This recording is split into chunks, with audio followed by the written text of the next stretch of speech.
Joe Rogan's unconventional interview style and his comedic background have produced some very iconic moments on the Joe Rogan Experience podcast. Most of them when you would least expect it. There's a girl that I dated when I was in high school, and she was into like rubbing her feet on me. And I had a foot thing for a long time afterwards because of it. One aspect of Joe Rogan that has become an iconic part of the show is his absolute obsession with monkeys. Joe Rogan talks about monkeys more than anything. Oh, I mean, when's the last time you talked about chimps? Me? Yeah. All the time. You do? Talking to the wrong guy. Unfortunately, this fucking podcast, dude, I talk about chips every other episode. Okay. For example, despite Joe Rogan having talked to hundreds of established people with interesting life stories, Joe Rogan is seen starstruck and in awe when reacting to an image of a monkey using a spear to catch fish. Whatever. Show the picture. This is what's crazy. Look at this. Come on, son. Are you fucking kidding me? But perhaps what was the most iconic part of Joe Rogan's monkey obsession was his impression of a silverback gorilla. Okay. Fucking crazy 800-pound silverback bursting through the trees.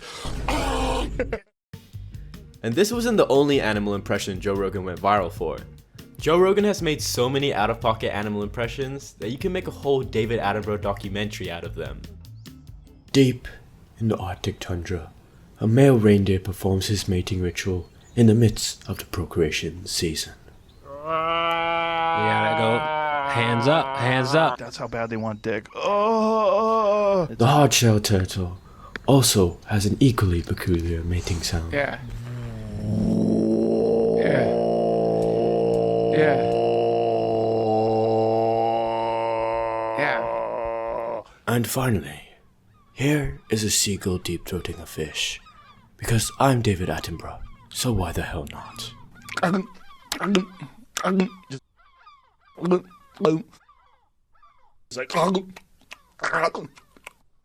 Joe Rogan has certainly unintentionally produced some hilarious clips. But no matter how funny you are, awkward moments are inevitable with any podcast. And to me, those are just as entertaining. One of my favorite awkward moments on the show was when Joe Rogan asked Kanye West a question about how he would deal with a military conflict if he were to become the president of the United States, to which he took an unbearable amount of time to answer. You have to make decisions about military action. Have you thought about this? Yes, I would.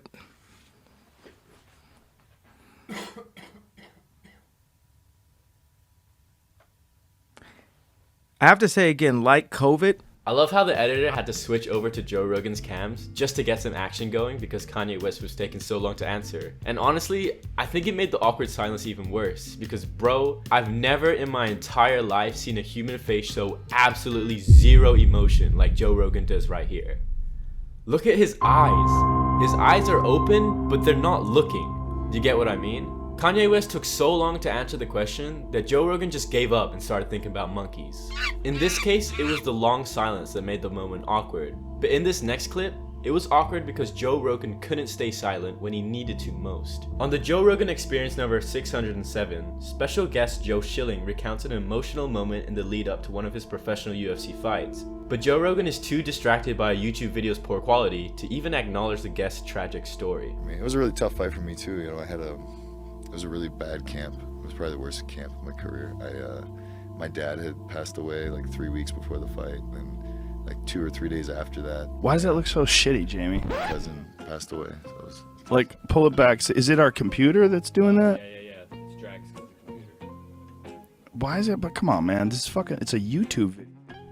The guest is forced to just act as if nothing happened, so the conversation goes from him talking about his dad and cousin dying straight to UFC knockouts. Yeah, not the easiest segue. Though Joe clearly just didn't hear him and wasn't being purposely disrespectful, however, Joe definitely was being purposely disrespectful in Joe Rogan Experience number 1572, where he wanted all the smoke. Joe Rogan and his guest Moxie Marlin Spike were deciding what to bet on a rock paper scissors match when Moxie Marlin Spike suggested that if he won, he should do the programming on JRE for a week. If I win, I do the programming on your show for a week. No. Joe clearly thought that was a ridiculous notion, seeming as how valuable a week's worth of podcast is, but the guest doesn't seem to get the hint and kept going with it. It eventually got too much, and so Joe Rogan completely shut him down. You don't have it. That's rough. It doesn't exist. That's rough. No, it doesn't. It literally doesn't exist. Like there's there's nothing that you can have that you could offer me that I couldn't buy myself. I'll make or, you. I'll make. I'll. No, no, I no. think will be interesting. No, You'll no, enjoy no. talking with them. You can't. No. All right, fine. Like, damn, Joe, you did not have to go that far. I think when he was like, damn, that's rough. Yeah, that's rough. That was a sign that he got the point. But Joe Rogan had to just keep going. He had to flex on the broke boys. And speaking of the broke boys, I would really appreciate if you guys gave this video a like. At the Rant Club, I do weekly funny video essays, and so if that's something you would like in your feed, make sure to subscribe as well. So far, we've talked about the iconic funny moments and the iconic awkward moments. But what about the moments that are more infamous than iconic? Well, there is one in particular that stands out most, as it almost completely ruined the integrity of the JRE podcast, which had built up over the past 15 years. In JRE episode 1450, Joe Rogan made himself out to look like a fool simply because he didn't do enough research about the topic he was getting extremely emotional over. Basically, there was a boxing match between YouTuber Matt Watson and YouTuber Nathan Barnett, whose nickname is Dad.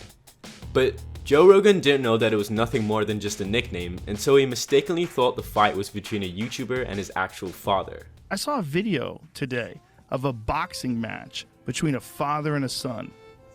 It made me so sad. It made me so sad. Because there's this young kid.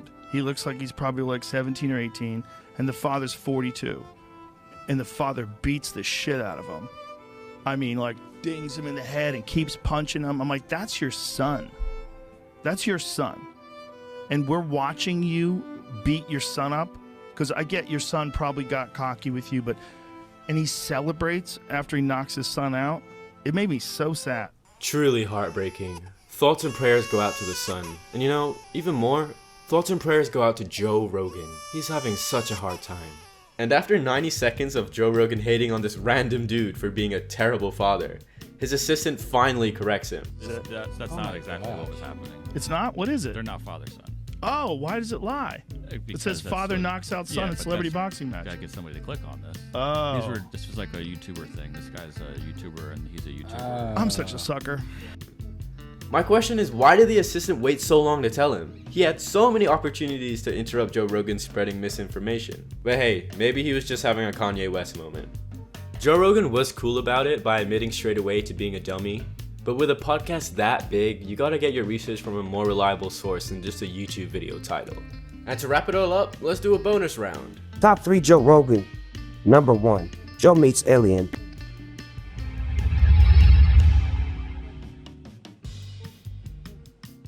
Number 2, Joe Rogan cheeky selfie. Honorable mention, it's entirely possible. It's entirely possible that Number 3, you. Like all of a sudden I'd be trying to prove that I'm not crazy when I knew I wasn't crazy. Right. Despite Joe Rogan being an iconic creator with a handful of controversial moments, he isn't actually the most chaotic comedian that I've covered on this channel. That instead would go to the drug addict turned controversial commentator, Russell Brand.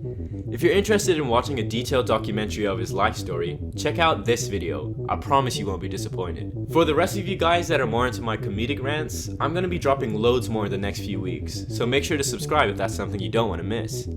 Thanks again, and I'll see you next week on the Rant Club.